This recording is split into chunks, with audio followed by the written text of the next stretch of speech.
മഹാനവമി ദിനത്തിൽ ക്ഷേത്രങ്ങളിൽ വൻ ഭക്തജനത്തിരക്ക്.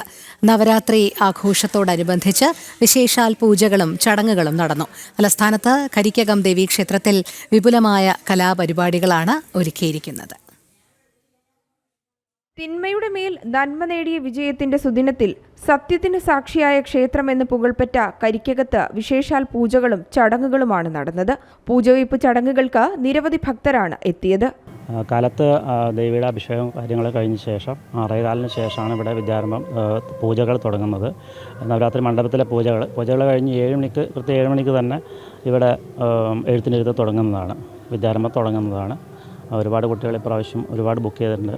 കഴിഞ്ഞ കാലങ്ങളിലേക്കാളും കൂടുതൽ സൗകര്യങ്ങളും കൂടുതൽ ഒരുക്കിയിട്ടുണ്ട്. അതിനുള്ള പ്രഗത്ഭരായ ആൾക്കാരും പിന്നെ മേൽശാന്തിയും ഞാനും കുറച്ച് പേരുണ്ട് ഇവിടെ വിദ്യാരംഭത്തിന്.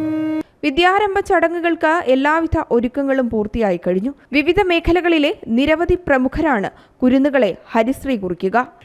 ഒരുപാട് കുട്ടികൾ വിദ്യാരംഭത്തിനായി രജിസ്റ്റർ ചെയ്ത് കൊണ്ടിരിക്കുകയാണ്.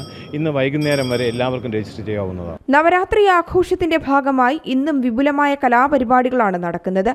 വിവിധ മേഖലകളിൽ വ്യക്തിമുദ്ര പതിപ്പിച്ചവരെ ആദരിക്കും. 3 ഭാവങ്ങളിൽ കുടികൊള്ളുന്ന ശക്തിസ്വരൂപിണിയായ അമ്മയെ കാണാൻ പുലർച്ചെ മുതൽ വൻ ഭക്തജന തിരക്കായിരുന്നു. ജനം, തിരുവനന്തപുരം.